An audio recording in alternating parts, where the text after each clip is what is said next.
व्यक्तिगत जीवन में भी वे एक सुलझे और राष्ट्रवादी व्यक्ति रहे। प्रणब मुखर्जी को पढ़ने लिखने, बागवानी और संगीत का बहुत शौक था।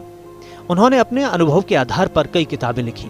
Mid term poll, emerging dimensions of Indian economy, off the track, saga of struggle and sacrifice, challenge before the nation. सार्वजनिक जीवन में उनका बहुत योगदान रहा। देश की अर्थव्यवस्था को सुधारने और गति देने में उन्होंने एक वित्त मंत्री के रूप में शानदार काम किया, तो वहीं विदेश नीति को स्पष्ट और मजबूत बनाया। इसके अलावा महात्मा गांधी के विचार अंत्योदय को लागू करने के लिए उन्होंने आजीवन काम किया। वे जब बोलते थे तो लोग ठहर कर सुनते थे। उनके सामाजिक योगदान के लिए उन्हें कई अवार्ड से सम्मानित किया गया था। 8 अगस्त 2020 को उन्हें भारत रत्न से सम्मानित किया गया। 2007 में उन्हें देश का दूसरा बड़ा नागरिक सम्मान पद्म विभूषण मिला। 2010 में वो finance minister of the year for Asia बने। 2011 में ब्रिटेन के वॉल्वरहैम्पटन विश्वविद्यालय द्वारा डॉक्टरेट की उपाधि मिली। ग्रामीण बंगाल के वीरभूमि में पले बढ़े मुखर्जी अपने उपनाम पोल्टू के नाम से जाने जाते थे। मुखर्जी की पत्नी का नाम शुभ्रा था। उनके 2 पुत्र अभिजीत और इंद्रजीत और 1 पुत्री शर्मिष्ठा हैं। मुखर्जी के पुत्र अभिजीत सरकारी नौकरी छोड़कर राजनीति में आए और पश्चिम बंगाल विधानसभा के सदस्य हैं। उनके राजनीतिक सफर पर नजर डालें तो निर्विवाद और शानदार नजर आता है। राष्ट्रपति बनने से पहले वे 8 बार कैबिनेट मंत्री रहे। 35 साल की उम्र में 1969 में राज्यसभा सदस्य बन गए। 1975, 1981, 1993 और 1999 में राज्यसभा के लिए निर्वाचित हुए। 1974 में केंद्रीय वित्त राज्य मंत्री बने। वित्त, विदेश, रक्षा और वाणिज्य जैसे मंत्रालयों की जिम्मेदारी संभाली। लोकसभा के लिए पश्चिम बंगाल के जंगीपुर से चुने गए। इसी क्षेत्र से दोबारा 2009 में भी चुने गए। 1998 से 1999 तक कांग्रेस के महासचिव रहे। 28 जून 1999 से एआईसीसी के केंद्रीय चुनाव समन्वय समिति के चेयरमैन बने। 25 जुलाई 2012 से 25 जुलाई 2017 तक राष्ट्रपति रहे। उनकी शिक्षा पर नजर डालें तो उन्होंने कलकत्ता यूनिवर्सिटी से संबद्ध सूरी विश्वविद्यालय कॉलेज से ग्रेजुएट किया। कलकत्ता यूनिवर्सिटी से इतिहास और राजनीति शास्त्र में पोस्ट ग्रेजुएट और एलएलबी किया। वीरभूमि जिले के कॉलेज में प्राध्यापक की नौकरी शुरू की और इसके बाद राजनीति में कदम रखा।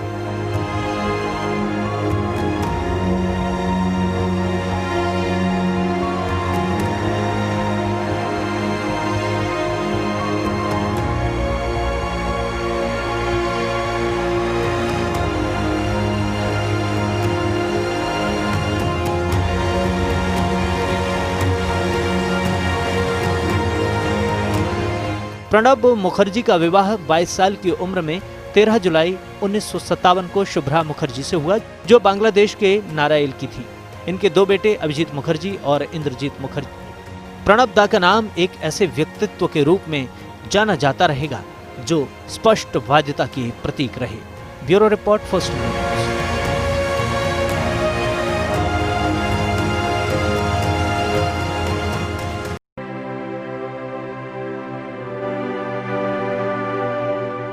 भारतीय लोकतंत्र के प्रमुख स्तंभकारों में से एक थे प्रणब मुखर्जी। जब वे राष्ट्रपति थे तो उन्होंने बीजेपी शासित सरकार के प्रधानमंत्री नरेंद्र मोदी को बेटे जैसा प्यार देकर भारत की लोकतांत्रिक व्यवस्था की आत्मीयता को साकार किया था। पिता की तरह, और मैं बहुत अंतर्मन से कह रहा हूं,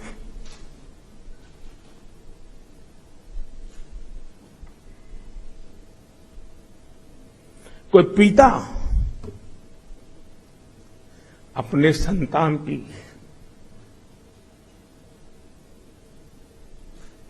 जैसे देखभाल करे। देखो मोदी जी, आधा दिन तो आराम करना ही पड़ेगा। मुझे दा कहते, प्रणव दा कहते हैं, भाई इतना काहे दौड़ रहे हो, कुछ कार्यक्रम कम करो, तुम तबीयत का संभालो। चुनाव के दिन थे उत्तर प्रदेश में, मुझे कहते हैं कि भाई जीत और हार चलती रहती है, लेकिन कोई शरीक आके देखोगे कि नहीं देखोगे? ये राष्ट्रपति के दायित्व का हिस्सा नहीं था, लेकिन उनके भीतर का इंसान अपने एक साथी की चिंता। ये कोई पहला मौका नहीं था जब प्रधानमंत्री नरेंद्र मोदी ने उस समय के राष्ट्रपति प्रणब मुखर्जी की सार्वजनिक और खुले मन से तारीफ की थी। प्रधानमंत्री मोदी को जब जब मौका मिला तब उन्होंने प्रणब दा को सर्वोच्च स्थान दिया। हम लोग भाग्यवान हैं कि हमारे राष्ट्रपति जी स्वयं में अपने आप में एक चलती फिरती यूनिवर्सिटी है।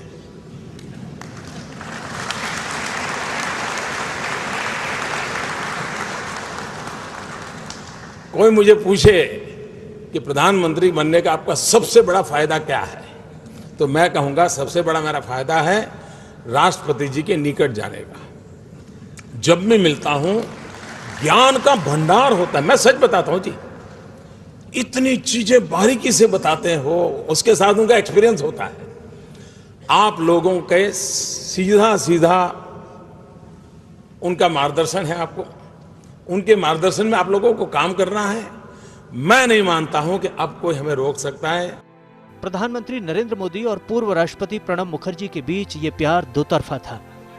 एक बार एनडीटीवी को दिए इंटरव्यू में प्रणब दा ने प्रधानमंत्री नरेंद्र मोदी की तारीफ करते हुए कहा था कि नरेंद्र मोदी में कठिन परिश्रम की अनोखी क्षमता है।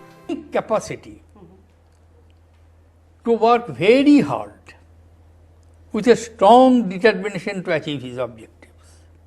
This one characteristic I find in him. Secondly, he is clear in his vision, what he wants to achieve, and he works hard to achieve that. This one should remember, it was not easy for him.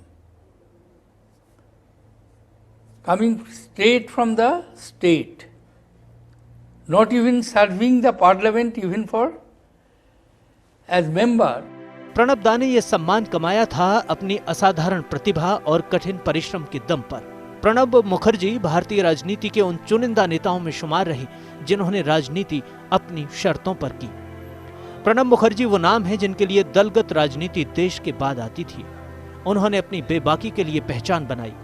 जब तक Congress party में रहे तो party का पक्ष मजबूती से रखते थे और पार्टी के अंदर अपनी राय देने में नहीं हिचकिचाते थे।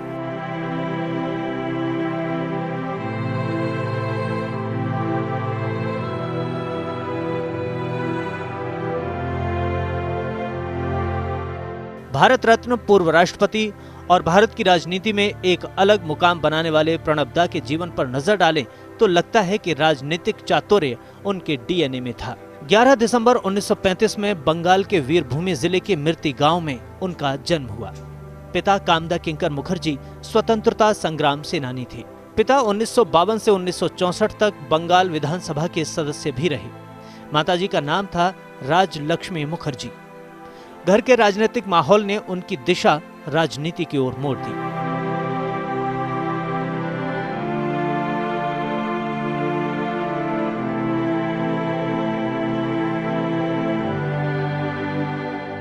Pranab Mukherjee post and telegraph office में क्लर्क थे।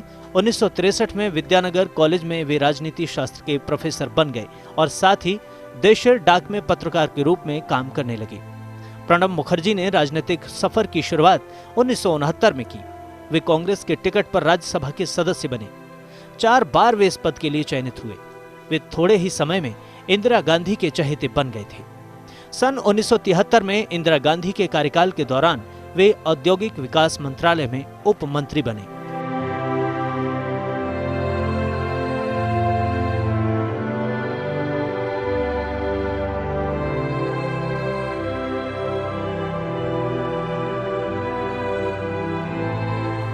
उन्नीस से प्रणब मुखर्जी पश्चिम बंगाल कांग्रेस समिति के अध्यक्ष रहे। 2010 में उन्होंने इस पद से इस्तीफा दे दिया था। कहा जाता है कि इंदिरा गांधी की मौत के बाद राजीव गांधी से प्रणब दा के संबंध कुछ ठीक नहीं रहे। हालांकि राजीव गांधी ने अपनी कैबिनेट में उन्हें जगह दी और वे वित्त मंत्री रहे, लेकिन राजीव गांधी से मतभेदों की वजह से उन्होंने अपने रास्ते अलग कर लिए। प्रणब दा ने अपनी एक अलग राष्ट्रीय समाजवादी कांग्रेस पार्टी गठित की।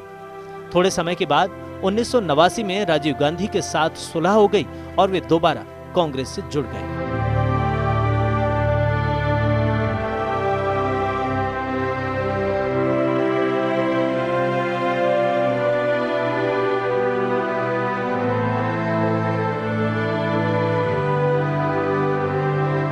पूर्व प्रधानमंत्री पीवी नरसिम्हा राव का प्रणब मुखर्जी के राजनीतिक जीवन को आगे बढ़ाने में बहुत बड़ा योगदान बताया जाता है। नरसिम्हा राव जब प्रधानमंत्री थे तब उन्होंने प्रणब मुखर्जी को योजना आयोग का प्रमुख बना दिया। बाद में उन्हें केंद्रीय कैबिनेट में जगह दी और विदेश मंत्री बनाया।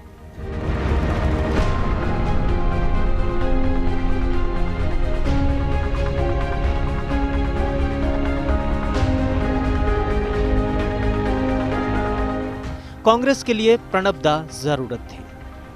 1997 में प्रणब मुखर्जी को उत्कृष्ट सांसद का खिताब दिया गया। 1999 से 2012 तक प्रणब दा केंद्रीय चुनाव आयोग के अध्यक्ष रहे। सोनिया गांधी के पॉलिटिकल मेंटोर माने जाते हैं प्रणब दा। उन्होंने सोनिया गांधी को इंदिरा जी के काम करने का तरीका सिखाया था। सोनिया गांधी को कांग्रेस अध्यक्ष बनाने में भी प्रणब मुखर्जी की बड़ी भूमिका रही थी। उन्होंने सोनिया गांधी को राजनीतिक दांवपेच सिखाए। कहा जाता है कि एक समय सोनिया गांधी प्रणब मुखर्जी के बिना कुछ नहीं करती थी। 2004 में उन्होंने जंगीपुर से चुनाव लड़ा और जीते। यूपीए सरकार में रक्षा मंत्री, विदेश मंत्री और वित्त मंत्री के रूप में काम किया। लोकसभा में पार्टी के नेता के रूप में भी उन्होंने छाप छोड़ी।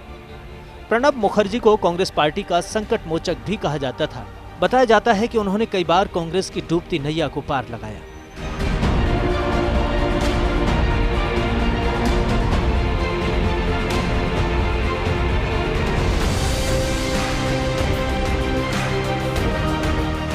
2012 में प्रणब मुखर्जी पीए संगमा को 70% वोटों से हराकर राष्ट्रपति बने। बंगाल से आने वाले पहले राष्ट्रपति बने थे प्रणब दा। उनका राष्ट्रपति बनने तक का सफर आसान नहीं रहा। उन्हें काफी उतार चढ़ाव का सामना करना पड़ा।